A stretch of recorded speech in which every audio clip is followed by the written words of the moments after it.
장입니다. 559장 다 같이 찬송 드리겠습니다. 사철의 봄바람 불어있고 하나님 아버지 모셨으니 믿음의 반석도 든든하다. 우리 집 즐거운 동산이라. 고마워라 임마누엘. 예수만 섬기는 우리 집. 고마워라 임마누엘. 복되고 즐거운 하루하루. 어버이 우리를 고이시고 동기들 사랑에 뭉쳐있고 기쁨과 서름도 같이 하니 한간의 초가도 천국이라. 고마워라 임마누엘. 예수만 섬기는 우리 집. 고마워라 임마누엘. 복되고 즐거운 하루하루. 아침과 저녁에 수고하여 다 같이 일하는 온 식구가 한 상에 둘러서 먹고 마셔. 여기가 우리의 낙원이라. 고마워라 임마누엘. 예수만 섬기는 우리 집. 고마워라 임마누엘. 복되고 즐거운 하루하루.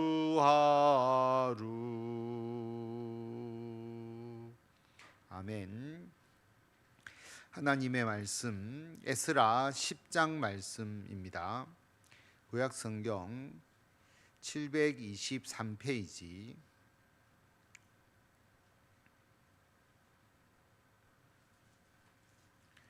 구약성경 723페이지 에스라 10장 말씀, 제가 말씀을 봉독하면서 말씀을 나누도록 하겠습니다. 에스라가 하나님의 성전 앞에 엎드려 울며 기도하여 죄를 자복할 때에 많은 백성이 크게 통곡하며 이스라엘 중에서 백성의 남녀와 어린아이의 큰 무리가 그 앞에 모인지라. 우리가 어제 보았듯이 9장에서 바벨론 포로에서 돌아온 에스라와 그의 백성들이 예루살렘에 보니까 이방 여인들과 결혼한 사람들이 있었다라고 하는 것입니다. 하나님께서 가나안 민족과 통혼하지 않도록 출애굽할 때부터 명령을 하셨는데, 바벨론 포로를 경험하고 이스라엘의 정체성을 다시 회복하는 그 시점에서 이방 여인들과의 결혼은 혈통적인 부분, 그리고 나중에 문화적인 측면에서 하나님을 오히려 멀리하게 되고 또 혼합주의적 신앙이 일어날 수 있는 부분들이 있어서 이 문제를 해결하지 않고서는 신앙의 개혁이 이루어질 수 없다라고 에스라가 생각을 한 것입니다. 그래서 이 문제를 정면으로 제기하고 있습니다. 그러면서 에스라는 이 문제에 대해서 자기가 먼저 하나님 앞에 회개함으로써 내부적으로 스스로 이 신앙의 개혁이 일어날 수 있도록 그렇게 하고 있습니다. 이 문제를 어떤 자기의 율법적인 측면에서 이 문제를 접근하지 않고 스스로 하나님의 성전 앞에 엎드려서 울고 기도하고 죄를 자복하니까 에스라가 이게 하나님 앞에 얼마나 죄가 됨을 자신이 인식하고 자기가 먼저 회개를 하니까 그 회개에 백성들이 동참하게 되죠. 많은 백성들이 크게 통곡하고, 그리고 이스라엘 중에서 백성의 남녀 어린아이까지 다 모여서 함께 회개하는 모습을 보여주게 됩니다. 이게 아름다운 거죠. 아마 법적으로 강제만 했더라면 실제로 여기에 대한 거부 반응이 더 크게 나타날 수 있었을 것인데, 하나님의 말씀은 분명하니까 하나님께서 그렇게 하지 않도록 분명히 명령하신 것은 명확하게 있으니까 이 문제를 에스라가 스스로 회개하면서 백성들이 이 잘못을 스스로 깨달아서 회개할 수 있도록 이끌어주는 모습들을 보게 됩니다. 에스라가 회개하고 있으니까 2절에 보면 엘람 자손 중 여이엘의 아들 스가냐가 에스라에게 이르되 우리가 우리 하나님께 범죄하여 이 땅 이방 여자를 맞이하여 아내로 삼았으나 이스라엘에게 아직도 소망이 있나니 곧 내 주의 교훈을 따르며 우리 하나님의 명령을 떨며 준행하는 자의 가르침을 따라 이 모든 아내와 그들의 소생을 다 내보내기로 우리 하나님과 언약을 세우고 율법대로 행할 것이라. 이것을 에스라가 강제한 것이 아니라 에스라가 하나님 앞에서 회개를 하니까 그 중에서 엘람 자손 중 여이엘의 아들 스가냐가 우리가 하나님께 범죄했습니다. 이방 여자를 맞이해서 아내로 삼았습니다. 분명히 죄를 지었지만 우리에게 아직 소망이 있습니다. 왜냐하면 우리가 이러한 잘못된 우리들의 그 행위를 회개하고 아내와 그들의 소생을, 아내와 자녀들을 다 내보내기로 하나님과 언약을 세우고 그대로 행하겠습니다 라고 그렇게 말합니다. 4절에 보면 이는 당신이 주장할 일이니 일어나소서 우리가 도우리니 힘써 행하소서 하니라. 그러면서 이러한 가정의 개혁, 이 문제를 에스라가 주도해서 행하게 되면 우리가 돕겠습니다라고 그렇게 말하게 되는 것이죠. 그래서 이 이방 여인과의 결혼을 무효화시키고 그 자녀를 내보내는 일들이 있게 됩니다. 어제도 말씀드렸지만 이것을 그냥 예수님 믿지 않는 가정, 또 예수 믿는 가정, 불신자와 결혼하면 안 된다, 이런 식으로 이야기하면 안 된다라고 어제 분명히 말씀을 드렸습니다. 바벨론 포로에서 돌아와서 이스라엘을 재건하는 가운데서 이스라엘의 정체성, 이스라엘의 정체성은 이 혈통적인 것을 결코 무시할 수 없었기 때문에 혈통적인 이 족보의 중요성이 분명히 있기 때문에 이 부분을 회복하기 위해서는 이방 여인과의 결혼을 인정할 수가 없었던 것입니다. 이게 인정이 되면 이스라엘의 정체성의 가장 큰 혈통적인 그들의 순수성이 훼손될 수밖에 없는 것이죠. 그래서 이 이스라엘의 정체성을 남유다가 지키기 위해서 이런 정책을 펼친 것입니다. 반면에 북이스라엘은 아수르에 의해서 멸망을 당하고 아수르가 혼혈 정책을 펴잖아요. 여러 민족을 서로가 이주시켜서 같이 거하게 해서 피를 섞이게 만드는 겁니다. 그래서 유대 민족의 입장에서 그 북이스라엘 사마리아를 왜 그들이 더럽혀졌고 경멸하느냐, 이방 민족과 같이 섞여서 이스라엘의 순수성, 그 혈통적 순수성이 사라졌기 때문이다라고 하는 것입니다. 그래서 이스라엘이라는 것이 지금은 우리가 영적 이스라엘, 우리는 예수 그리스도를 믿고 누구든지 혈통과 관계없이 주님의 자녀가 되지만 이때는 민족적인 부분이 있었기 때문에 어쩔 수 없이 이러한 정책을 행하는 것이 하나님 앞에서 바른 것이죠. 그렇게 할 수밖에 없는 것이죠. 그래서 아내와 그 소생을 다 내보내기로 했습니다라고 그렇게 말합니다. 이것을 이제 신앙의 개혁에 아주 중심적으로 삼은 것이죠. 그런데 아내를 내보내고 다 버렸을까요? 저는 그렇게 생각하지 않습니다. 유대에서 하나님의 율법 안에서 아내를 내보내기로, 우리 자녀를 내보내기로 했습니다라고 하는 것이 다 버려버리고 무책임하게 손을 끊는 것이 아니라 결국 율법 안에서, 그들의 족보 안에서 그들이 이제 족보에서 사라지게 되는 것이죠. 그래서 이스라엘의 민족에서 그들을 제외시키게 되는 것이고, 제외시키되 이 당시에 여인과 아내가 스스로 살아갈 수가 없잖아요. 고아와 과부도 돕도록 하는 것이 하나님의 율법인데 이들을 가족처럼 보살핀 것은 분명히 있을 것입니다. 그러나 족보에서 제외된다. 이게 또 상당히 큰 것이거든요. 그래서 그러한 개혁을 통하여서 이스라엘의 신앙적인 정통성을 세우려고 했다라고 하는 것을 알 수가 있습니다. 5절에 보면 이에 에스라가 일어나 제사장들과 레위 사람들과 온 이스라엘에게 이 말대로 행하기를 맹세하게 하매 무리가 맹세하는지라. 자, 자발적으로 아내와 소생을 내보내겠습니다라고 하는 내용이 나왔고, 그래서 에스라가 온 이스라엘에게 이 말대로 행하기를 맹세하게 하고 무리가 맹세하게 하였다. 율법적인 확실한 근거가 있기 때문에 가능한 것이죠. 6절에 보면 이 에스라가 하나님의 성전 앞에서 일어나 엘리야십의 아들 요하난의 방으로 들어가니라. 그가 들어가서 사로잡혔던 자들의 죄를 근심하여 음식도 먹지 아니하며 물도 마시지 아니하더니 유다와 예루살렘에 사로잡혔던 자들의 자손에게 공포하기를 너희는 예루살렘으로 모이라. 누구든지 방백들과 장로들의 훈시를 따라 3일 내에 오지 아니하면 그의 재산을 정몰하고 사로잡혔던 자의 모임에서 쫓아내리라 하며, 유다와 베냐민 모든 사람들이 3일 내에 예루살렘에 모이니 때는 9째 달 20일이라.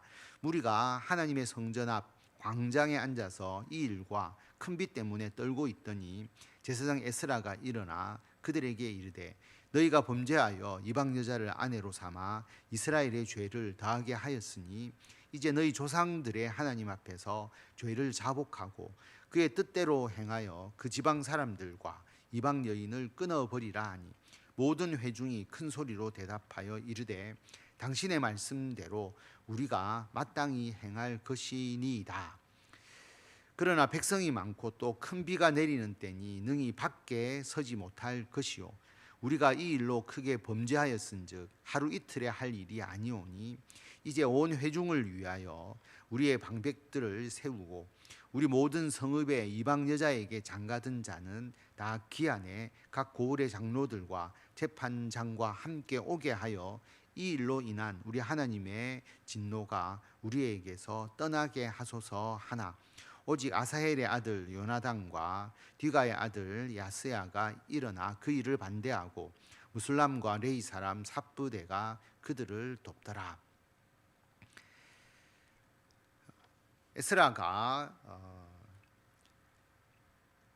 에스라가 이제 이방 여인과의 이제 분리, 이방 여인과 헤어지도록 그렇게 이제 운동을 펼쳐 나갈 때에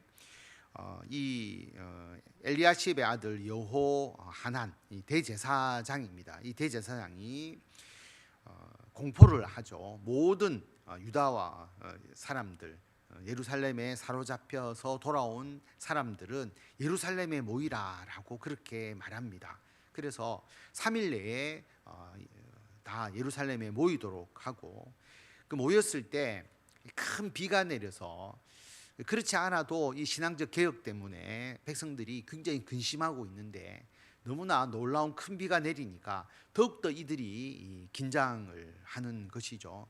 그러면서 다 모였을 때 에스라가 이방 여자와의 결혼 문제를 제기하고 다시 한번 하나님 앞에 그 죄를 자복하고 그 가난한 사람들 그리고 이방 여인들을 끊어 버리라라고 그렇게 다시 명령할 때에 모든 회중들이 우리가 그렇게 행하겠습니다라고 그렇게 말합니다. 그런데 이게 간단하게 해결될 수 있는 문제가 아니잖아요. 그래서 방백을 세워서 그 방백이 이 이방 여인과 결혼한 사람들을 조사하고 이 문제를 해결해 나갈 수 있도록 사람을 세워서 이 문제를 이제 지속적으로 해결하고 관리해 나갈 수 있도록 그렇게 합시다라고 그렇게 말합니다. 그런데 모두 다 찬성한 것은 아니고요. 15절에 보면 아사엘의 아들 요나단, 디가의 아들 야스야가 그 일을 반대하였다.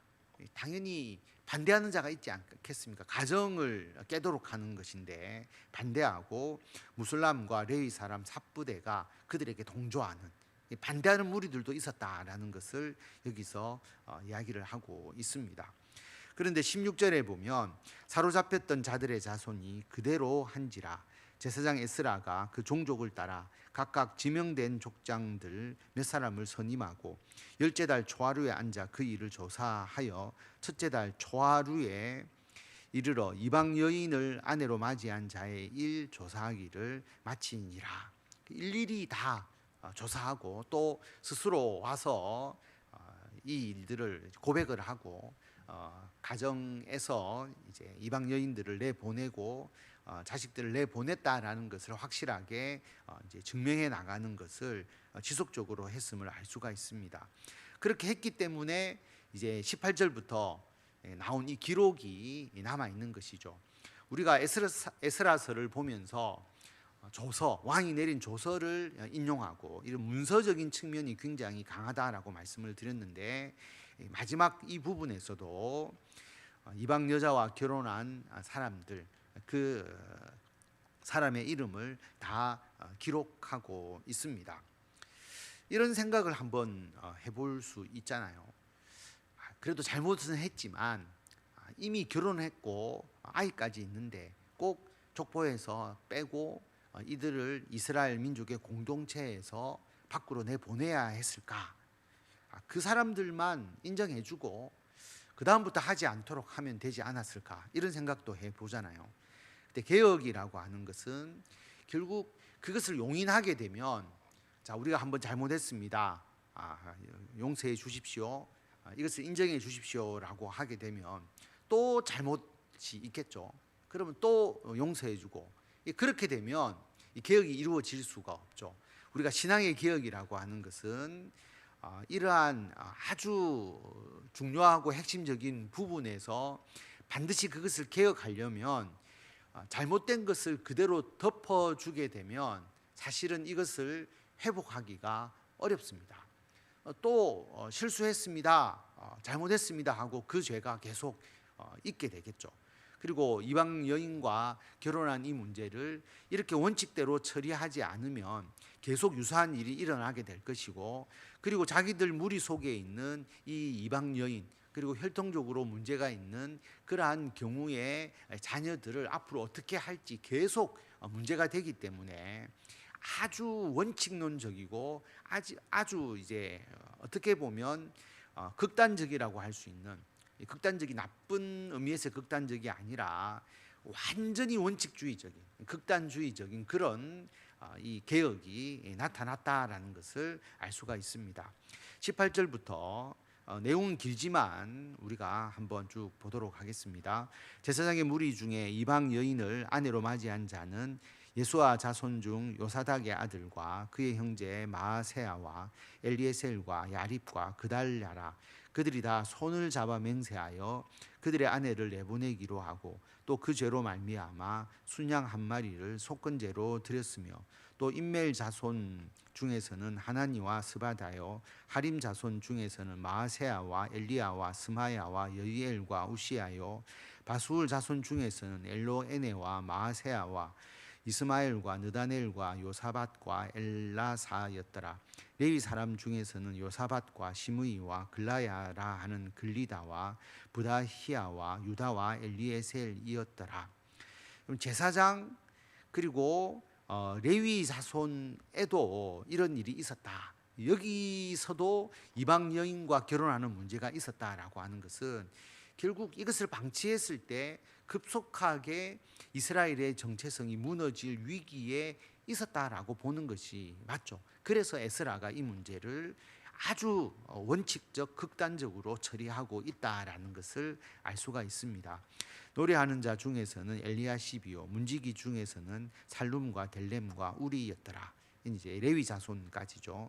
25절에 보면 이스라엘 중에서는 바로스 자손 중에서는 라마와 이시야와 말기야와 미야민과 엘르아살과 말기야와 분하야요 엘람 자손 중에서는 마따냐와 스가랴와 여이엘과 압디와 여레목과 엘리야요 삿두 자손 중에서는 엘로에네와 엘리야십과 마따냐와 여레목과 사밧과 아시사요 베베 자손 중에서는 여호하난과 하나냐와 삽베와 아들레요 바니 자손 중에서는 무술람과 말룩과 아다야와 야숲과 스알과 여레못이요 바핫 모압 자손 중에서는 안나와 글랄과 분하야와 마아세아와 마따냐와 부살렐과 빈누이와 문하세요 하림 자손 중에서는 엘리에셀과 이시야와 말기야와 스마야와 시몬과 베냐민과 말룩과 스마랴요 하숨 자손 중에서는 마뜨네와 마따따와 사박과 엘리벨렉과 여레메와 문하세와 시므이요 바니 자손 중에서는 마하데와 아므람과 우엘과 분하야와 베드야와 글루히와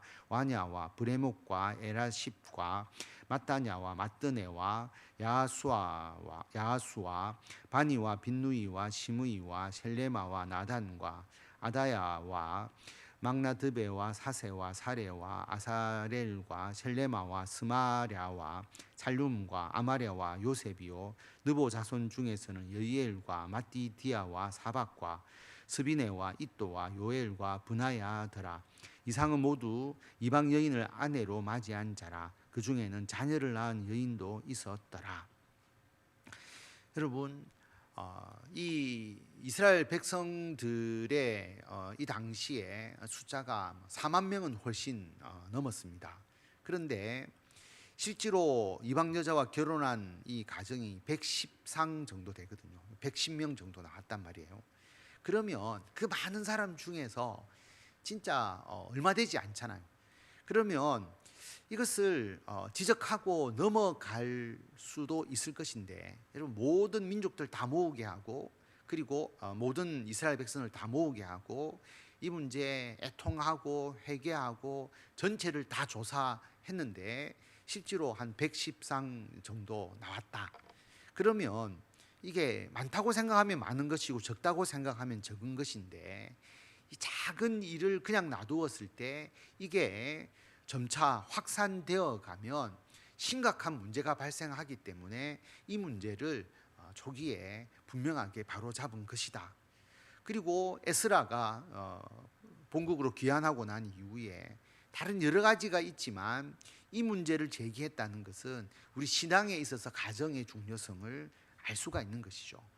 가정의 신앙의 회복이 성전의 어떤 개혁 이거보다 더 중요하게 다루어졌고, 그것이 신앙에 있어서의 핵심적인 요소임을 우리가 알 수가 있는 것입니다. 그래서 우리가 하나님 안에서 우리 가정이 믿음의 반석 위에 든든히 서갈 수 있도록, 그리고 대대손손 이 믿음의 대를 이어갈 수 있도록 우리가 가정을 위해서 더 기도하고, 우리 가족들이 믿음을 온전히 잘 가질 수 있도록 더 가족끼리 서로가 신앙적으로 권면하고 사랑으로서 품어주는 것이 필요하다라고 하는 것이죠.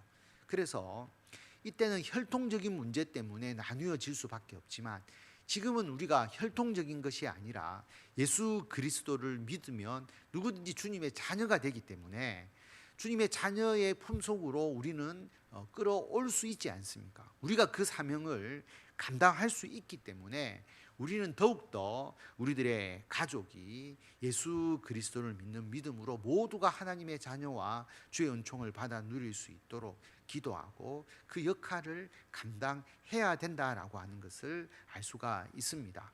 그래서 우리 에스라서를 통하여서 이 마지막에 바벨론 포로에서 돌아오는 과정, 그리고 이 포로에서 돌아와서 가정의 신앙의 회복에 대한 종교 개혁 운동을 펼쳤다라고 하는 것을 기억하시면서 예수 그리스도를 믿는 믿음의 가정으로서 우리 가정의 부족함이 무엇인지를 다시 한번 돌아보고, 우리 가정이 주의 은총을 더욱더 풍성하게 받아 누리는 믿음의 훌륭한 가정이 될 수 있도록 그렇게 하고, 이러한 신앙의 개혁이 있어야 된다. 내 삶 가운데서도 작은 누룩과 같이 그것을 그냥 놔두었을 때 계속 커져서 내 신앙에 있어서 큰 문제가 될 수 있는 요소는 없는지, 작을 때 그 문제를 우리가 발견하고 바로잡아 나가는 것이 필요하다. 그래야 우리의 신앙이 더욱더 주님 안에서 온전해지고 풍성해진다라고 하는 것을 기억하시고,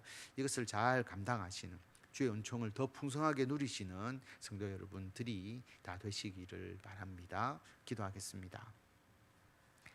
하나님 은혜를 감사드립니다. 에스라의 신앙의 개혁, 이방 여인과 결혼한 그 모든 가정에서 아내와 자녀들을 내보내기까지 신앙적으로 회복하려고 하는 이 개혁 활동을 보면서 참으로 우리가 작은 것이라도 하나님 앞에 부족하거나 우리가 고쳐야 하거나 변화되어야 될 것은 없는지 우리 자신을 돌아보게 됩니다. 이토록 신앙의 정체성을 중요하게 생각했는데 우리가 가족의 복음화와 또 우리 가정의 믿음을 위해서 얼마나 또 노력했는지 우리 자신을 돌아보게 됩니다. 하나님, 주님께서 주신 귀한 믿음의 가정입니다. 우리 가정을 기억하셔서 모두가 주 예수 그리스도를 잘 믿게 하시고 또 주님 안에서 온전히 잘 자라게 하시고 하나님을 위해서 귀하게 쓰임 받게 하시고, 그래서 주의 복을 풍성하게 받아 누리고 영원한 하나님의 나라에서 모두가 영생하는 아름다운 주님의 은총이 우리들의 가정에 충만할 수 있도록 주님께서 역사하여 주시옵소서. 아버지 하나님, 우리는 참으로 부족하고 연약합니다. 스스로 이 문제를 해결해 나갈 수 있는 힘도 없고 우리들이 부족하지만 성령께서 늘 우리와 함께 하셔서 우리 마음에 기쁨을 주시고 담대함을 주시고 그리고 더 큰 사랑을 주셔서 모든 장벽을 다 녹아내릴 수 있는 큰 사랑으로서 우리 가족이 하나 되고, 더 나아가 우리 교회 공동체가 영적인 가정으로서 서로가 하나 되어 이 모든 일들을 감당해 나갈 수 있도록 주님께서 인도하여 주시옵소서. 아버지 하나님, 추석 명절을 준비하면서 한 해 동안 우리가 씨 뿌린 모든 것에 아름다운 열매가 있기를 원하고, 특별히 우리들의 가정에 주의 복이 풍성하게 임하기를 간절히 빌고 원합니다. 우리 가정을 기억하셔서 하나님의 도구로서 부족하지 않도록 필요한 모든 것을 하나님께서 예비하여 주시옵소서. 주의 사랑을 다하여 주시고 물질적으로도 부족하지 않게 하시고 하나님께서 모든 것이 협력하여 아름다운 선을 이루어서 이 세상 사람들에게 믿음의 훌륭한 가정으로서 우리들의 가정이 비춰지고 그것이 세상의 빛으로 소금으로서 빛날 수 있도록 가정 위에 주의 은총을 부어주시기를 간절히 빌고 원합니다. 새벽에 나와 기도하는 믿음의 귀한 아들, 딸들을 기억하셔서 기도에 응답하여 주시고 우리가 기도하지 못한 것까지 주님께서 가장 좋은 방법으로 협력하여 선을 이루면서 주의 영광 나타낼 수 있도록 역사하여 주시기를 간절히 빌고 원하오며 우리 주 예수 그리스도의 이름으로 기도드립니다. 아멘. 우리 주 예수 그리스도의 은혜와 하나님의 무한하신 사랑과 성령님의 감화 감동 교통케 하심이 지극히 작은 것이라도 하나님 앞에 부족하고 잘못된 부분을 회개하며 바로 잡으며 하나님의 영광을 위하여 귀하게 쓰임 받는 귀한 가정과 직장과 우리 교회 공동체가 되기를 바라며 신앙의 열심을 다하기를 원하는 모든 성도들 위해 지금부터 영원토록 함께 하시기를 간절히 축원하옵나이다. 아멘.